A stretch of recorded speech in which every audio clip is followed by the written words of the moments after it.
มาลิสวนทุเรียนมาซื้อทุเรียนพี่น้องมาซื้อทุเรียนงามแท้งามว่าเพิ่นนะ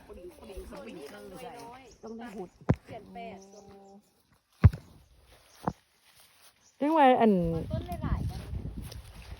ต้นใดต้นหลายป้าบางมากกำลังเอาเปาะไอแปะพุ่นตะมุตะมิพุ่นวัดตะมุตะมิตะมุอันนี้ตะมุตะมิอันนั้นใหญ่อันนี้มันต้องล่นเองวะนี่ดองเดียวออกหน่วยเดี๋ยวมันบ่งามหน่วยตกสเปกกันนะพอเขาคัดออก บ่ให้มันญาติอันอาหารทุเรียนเด้อเอากลับบ้านก็ได้เด้อห้องโบนั่งไหมเอาไปห้องหมดคนได้เนาะอันนี้เอาไปต้อนอีน้อยอันนี้นะไปได้น้อยซะต้อนอีน้อยถ้ากูได้ทุเรียนมาต้อนมึงสิว่าสิเอาปะโบนโอปาผู้อปะบนงามมาแท้ว่าพวกเจ้า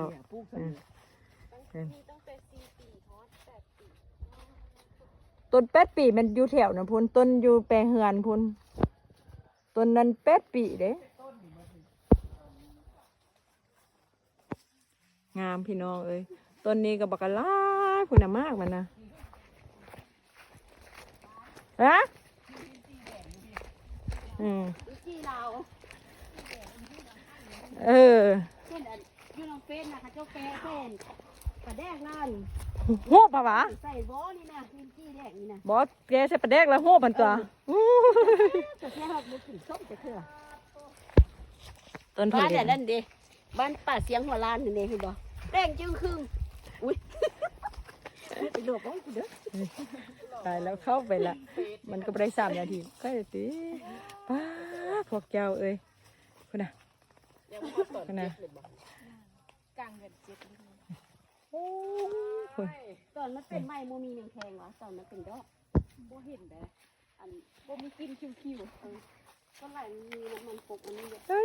ตายเบิ่งใบละแล้วใบก็เขียวแท้เขียวว่าป้าพี่น้องคุณน่ะมะแงวลิ้นจี่ลาวป้าแดงซ้ำแดงกำบ่แท้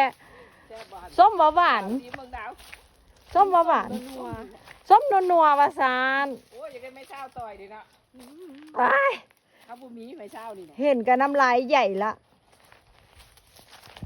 ลิ้นจี่ลาวพี่น้อง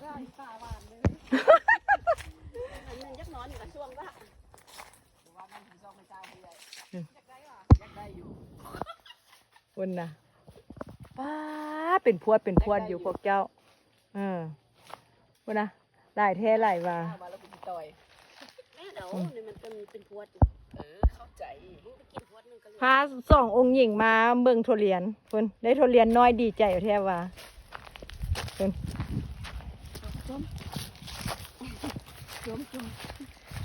สวยงามมากคุณสองเสี่ยวคุณโยมคนละข้างคุณทุเรียนแล้วมึงตบมันมึงดูอุ้ยพ่อมึงตบกูไม่ถามมาก